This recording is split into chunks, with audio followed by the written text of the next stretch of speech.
सन 1398, विक्रमी संवत 1455, ज्येष्ठ मास की पूर्णिमा का ब्रह्म मुहूर्त, काशी नगर का वो लहरतारा तालाब जहां सर्व सृष्टि रचनाहार कबीर परमात्मा पृथ्वी से 16 शंख कोस दूरी पर स्थित अपने निज धाम से शिशु रूप धारण कर अपने तेजोमय शरीर को हल्का करते हुए कमल के फूल पर प्रकट हुए, जिसके प्रत्यक्ष दृष्टा थे ऋषि अष्टानंद। इस पूरे घटनाक्रम को देख ऋषि जी आश्चर्यचकित रह जाते हैं और सोचते हैं, आज यह मैंने कैसा दृश्य देखा? ये मेरी भक्ति की उपलब्धि है या कोई भ्रम? गुरुदेव से पूछता हूं।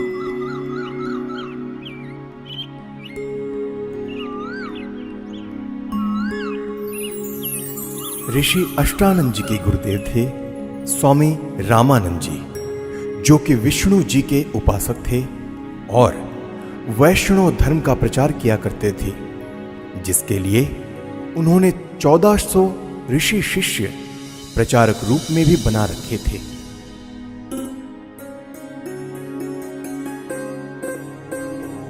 प्रणाम गुरुदेव। प्रणाम। क्या बात है अष्टानंद, कुछ दुविधा में लग रहे हो? हे गुरुदेव, आपकी आज्ञा हो तो मैं अपनी एक शंका का समाधान चाहता हूँ। कहो, क्या बात है? हे गुरुदेव, आज साधना करते समय मुझे आकाश से एक प्रकाश नीचे की ओर आते दिखा, जिसे मेरी आंखें सहन न कर सकी और आंखें बंद हो गई, जिसके बाद मेरी आंखों के सामने एक नवजात शिशु का प्रतिबिंब बन गया। पुनः आंखें खोली तो वह प्रकाश तालाब के एक कोने में सिमटता हुआ दिखाई दिया। हे गुरुदेव, कृपया मेरी शंका का निवारण कीजिए। यह मेरी भक्ति की कोई उपलब्धि है या कोई दृष्टि दोष? हे ऋषि जी, यह न तो भक्ति की उपलब्धि है और न आपका दृष्टि दोष। इस प्रकार की घटनाएं उस समय होती है जब ऊपर के लोकों से कोई देव पुरुष पृथ्वी पर अवतार धारण करने के लिए आते हैं और किसी स्त्री के गर्भ में निवास कर फिर बालक रूप धारण करके लीला करते हुए अपना अपेक्षित कार्य पूरा कर जाते हैं। अष्टानंद, कोई देव पुरुष ऊपर के लोकों से आया है। अब वह काशी नगर में किसी के घर जन्म लेकर अपना प्रारब्ध पूरा करेगा। स्वामी रामानंद जी ने अपने ज्ञान आधार से शिष्य अष्टानंद जी की शंका का समाधान किया। स्वामी जी का मानना था कि अवतार मां के गर्भ से ही जन्म लेते हैं, लेकिन स्वामी जी को यह ज्ञान नहीं था कि यहां कोई अवतार गण नहीं, बल्कि स्वयं पूर्ण परमात्मा अवतरित हुए हैं, जो किसी माता के गर्भ से जन्म नहीं लेते। वहीं दूसरी ओर काशी में ही नीरू नीमा नाम के एक मुसलमान जुलाहा दंपति भी रहा करते थे। वैसे तो इसी जन्म में वह ब्राह्मण और ब्राह्मणी थी। नीरू का नाम गौरी शंकर और नीमा का नाम सरस्वती था। उनकी कोई संतान भी नहीं थी। वह भगवान शिव की भक्ति करते थे और शिव पुराण की निस्वार्थ कथा किया करते थे। उनकी इसी निस्वार्थ सेवा और हिंदू धर्म के बढ़ते प्रचार को देख मुस्लिम लोगों द्वारा जबरदस्ती उनको मुसलमान बना दिया गया, जिसके बाद हिंदू धर्म के ही अन्य पंडित ब्राह्मणों ने उनको मुसलमान घोषित कर उनका कथा करना और गंगा दरिया में स्नान आदि करना बंद कर दिया, जिसके बाद नीरू और नीमा रोजाना लहरतारा तालाब पर स्नान करने जाने लगे। भले ही उनको मुसलमान बना दिया गया था, परंतु अब भी भगवान शंकर के प्रति उनकी अटूट श्रद्धा थी। प्रतिदिन की तरह ब्रह्म मुहूर्त में आज भी नीरू और नीमा लहरतारा तालाब पर स्नान करने जा रहे थे। संतान ना होने के कारण नीमा अपने भगवान शिव शंकर जी से रोते रोते हृदय से प्रार्थना करते हुए जा रही थी। हे भगवान शंकर, आपके दरबार में लालों की कमी है। एक लाल मुझे भी देते तो मेरा इस संसार में हिस्सा हो जाता। नीमा, हमारे भाग्य में संतान नहीं है। अगर होती तो भगवान पहले ही दे देते। आप रो मत। ऐसे रो रो कर अपनी आंखें खराब और कर लोगी। हमारा कोई उंगली पकड़ने वाला भी नहीं है इस दुनिया में। इसी प्रकार आपस में चर्चा करते करते नीरू और नीमा लहर तारा तालाब पर पहुंच जाते हैं, जहां पहले से ही कमल के फूल पर परमात्मा प्रकट हो चुके होते हैं। प्रथम नीमा स्नान करके तालाब से बाहर आती है, फिर बाद में नीरू स्नान करने के लिए तालाब में प्रवेश करता है। जब नीरू स्नान कर रहा होता है तब नीमा पहले वाले वस्त्र धोने के लिए पुनः किनारे पर आती है और उसे सामने कमल के फूल पर कुछ हिलता नजर आता है। इसे देख नीमा सोचती है कि कोई सर्प फन हिला रहा है।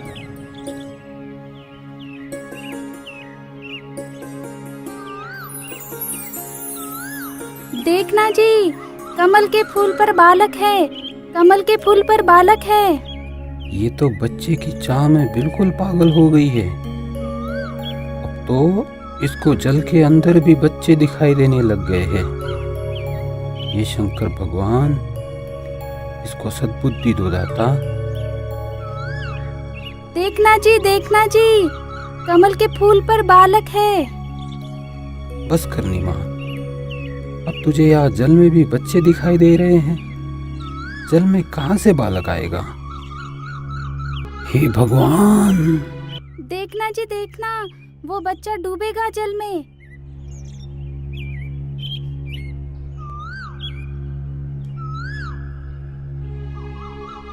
यह बालक पता नहीं किसका है। अब इसको हम घर लेकर जाएंगे तो नगर के लोग पूछेंगे कि किसका बालक चुरा कर लाए हो। हम बताएंगे कि कमल के फूल पर मिला तो कोई यकीन नहीं करेगा। इस बालक को भी छीन लेंगे और पिटाई करके नगर से भी निकाल देंगे। अब हिंदुओं से हमारा संपर्क रहा नहीं और मुसलमानों से भी अभी हमारी इतनी जानकारी है नहीं।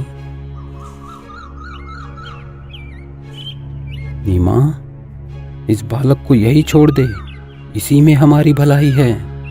अगर इसे लेकर हम नगर में गए तो हमारे साथ बहुत बुरा होगा। कोई विश्वास भी नहीं करेगा हम पर। नीरू नीमा को सारी स्थिति से परिचित करवाता है, जिसके बाद नीमा बोलती है, पता नहीं इस बालक ने मुझ पर क्या जादू कर दिया। इसे त्यागना अब मेरे वश में नहीं है, क्योंकि इस बालक ने जो मेरे अंदर आकर्षण पैदा किया है, उसी की वजह से अब मैं इससे दूर नहीं हो सकती। मैं मर सकती हूँ लेकिन इसे नहीं छोड़ सकती। नीमा, तू बहुत जिद्दी हो गई है। मैंने तुझसे आज तक गुस्से से भी नहीं बोला, यह सोचकर कि तू पहले ही संतान के वियोग में दुखी रहती है, परंतु अब मेरे प्यार का नाजायज फायदा उठा रही है। देखो जी, आप कुछ भी कहो, लेकिन मैं इस बालक को नहीं छोड़ सकती। नीरू के काफी समझाने के बावजूद भी नीमा नहीं मानती। तब नीरू ने रोते हुए आंखों में आंसू लिए पहली बार नीमा के ऊपर हाथ उठाया और बोला, रख दे इस बालक को यही, नहीं तो तुझे थप्पड़ मारूंगा। नीरू, मैं तुम्हारे लिए ही आया हूँ। मुझे घर ले चलो, तुम्हें कोई कुछ नहीं कहेगा। ये क्या बालक बोल रहा है? जरूर यह भूत प्रेत या कोई सिद्ध पुरुष है। हे शंकर भगवान, लाज रखना। यह विचार कर नीरू चुपचाप बच्चे को घर ले जाता है। परमेश्वर का शरीर बहुत सुंदर था। आंखें जैसे कमल के फूल हो, घुंघराले बाल, लंबे हाथ और उनकी लंबी लंबी अंगुलियां। शरीर से मानो नूर झलक रहा हो। पूरी काशी में ऐसा अद्भुत बालक नहीं था। नवजात शिशु रूप परमेश्वर कबीर जी को देखने के लिए पूरा काशी नगर उमड़ पड़ा। जो भी बालक को देखता तो उसके चेहरे से दृष्टि हटाने को दिल नहीं करता। शिशु रूप परमेश्वर को देख आत्मा अपने आप खींची चली जाती। देखते ही देखते स्त्री पुरुष झुंड के झुंड बनाकर मंगल गीत गाते हुए नीरू के घर बच्चा देखने को आने लग गए। परमेश्वर कबीर जी को देखकर कोई कहता यह बालक तो देव अवतार है, कोई कहता कि यह तो साक्षात विष्णु जी आए हैं, कोई कह रहा था यह भगवान शिव ही अपनी काशी नगरी को कृतार्थ करने के लिए उत्पन्न हुए हैं। अपनी अपनी समझ के अनुसार कोई कुछ कह रहा था तो कोई कुछ। यह सब सुनकर नीमा अप्रसन्न हो जाती है। मेरे बच्चे के विषय में कोई कुछ मत कहो। तुमने कभी बच्चा देखा भी है कि नहीं? ऐसे समूह के समूह मेरे बालक को देखने आ रहे हो। नीमा, हमने बालक तो बहुत देखे हैं, परंतु आपके बालक जैसा कभी नहीं देखा, इसीलिए हम इसे देखने आए हैं। हे भगवान शंकर, इनकी नजर से मेरे बच्चे की रक्षा करना। नीमा ने बालक रूप में परमेश्वर कबीर जी को ज्यों ही दूध पिलाने की कोशिश की तो परमेश्वर ने मुंह बंद कर लिया। सर्व प्रयत्न करने पर भी नीरू नीमा बालक को दूध पिलाने में असफल रहे। 25 दिन बीत गए परंतु बालक ने कुछ नहीं खाया पिया। माता पिता चिंतित हो गए कि बच्चे को किसी की नजर लग गई है। लेकिन भले ही 25 दिन हो गए फिर भी बालक रूप में परमेश्वर का शरीर पूर्ण रूप से स्वस्थ था। परंतु नीमा को डर था कि बिना कुछ खाए पिए यह बालक जीवित कैसे रहेगा, इसकी कभी भी मृत्यु हो सकती है। यह सोचकर एक दिन नीमा फूट फूट कर रो रही थी और व्याकुल होकर भगवान शंकर से रह रह कर प्रार्थना कर रही थी कि हे शंकर भगवान, या तो ये बालक देना ही नहीं था, जैसे तैसे रो धो कर मैं अपना जीवन व्यतीत कर लेती, और अब दिया है तो ये मुझसे छीनो मत। इसके बिना मैं नहीं रह सकती। ये बालक मरेगा तो इसके साथ मैं भी मरूंगी।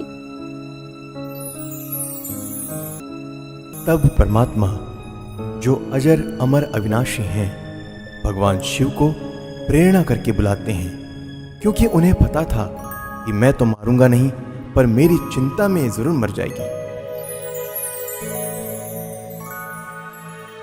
क्यों रो रही हो बेटी? क्या परेशानी है आपकी? हे महात्मा जी, हम निसंतान थे। 25 दिन पूर्व भगवान शंकर जी ने यह बालक हमें दिया, लेकिन अभी तक इस बच्चे ने दूध नहीं पिया। सभी कोशिशें करके हम थक चुके हैं। आज भी इसने कुछ भी आहार नहीं किया। मैं इसलिए रो रही हूँ कि अब यह बालक मरेगा और इसके साथ मैं भी आत्महत्या करूंगी। आपका बालक मुझे दिखाइए। इस बालक की लंबी आयु है, यह मरने वाला नहीं है। देख नीमा, कितना स्वस्थ है, कमल जैसा चेहरा खिला है। हे विप्रवर, बनावटी सांत्वना से मुझे संतोष होने वाला नहीं है। बच्चा दूध पिएगा तो मुझे सुख की सांस आएगी। हे शंकर जी, आप इन्हें कहो एक कुंवारी गाय लाए, जिस पर आप अपना आशीर्वाद भरा हाथ रखना, फिर वह दूध देगी। मैं उस कुंवारी गाय का ही दूध पीऊंगा। बेटी, अपने पति को बुलाओ। नीरू, एक कुंवारी गाय ले आओ और साथ में कुम्हार के घर से एक घड़ा भी लेकर आना। वह बछिया दूध देगी, उस दूध को यह बालक पिएगा। नीरू कुछ देर बाद ही एक बछिया और मटका लेकर आ जाता है, जिसके बाद परमेश्वर कबीर जी के आदेशानुसार विप्र रूपधारी शिव जी ने उस कुंवारी गाय की पीठ पर आशीर्वाद भरा हाथ रखा।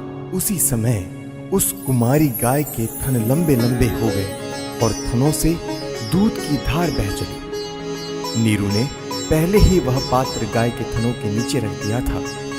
दूध का पात्र भरते ही थनों से दूध निकलना बंद हो जाता है। फिर उस दूध को शिशु रूपधारी परमेश्वर कबीर जी ने पिया। नीरू नीमा ने ब्राह्मण रूपधारी भगवान शिव के चरण लिए। तत्पश्चात विप्र रूपधारी शिव जी वहां से चले जाते हैं।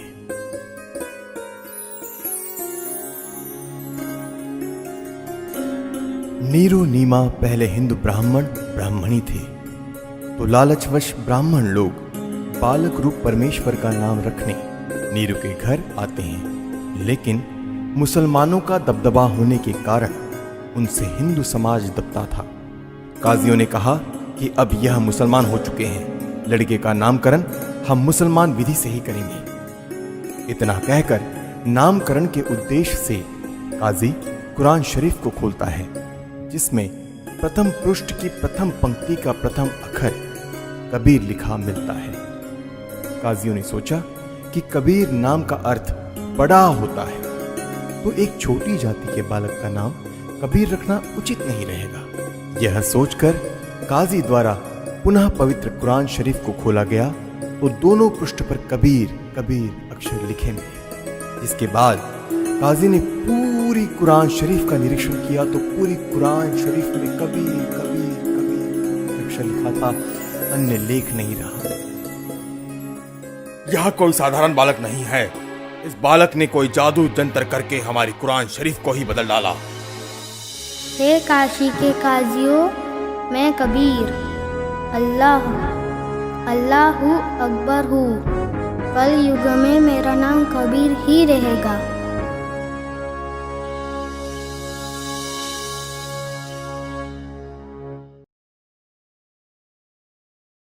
ये अनमोल ज्ञान जगत गुरु तत्वदर्शी संत रामपाल जी महाराज के सत्संगों का अंश मात्र है। संपूर्ण आध्यात्मिक ज्ञान के लिए सुनिए संत रामपाल जी महाराज के मंगल प्रवचन। आप संत रामपाल जी महाराज जी के मंगल प्रवचन संत रामपाल जी महाराज एप्लीकेशन पर भी सुन सकते हैं तथा उनके द्वारा लिखी पुस्तकें भी डाउनलोड कर सकते हैं।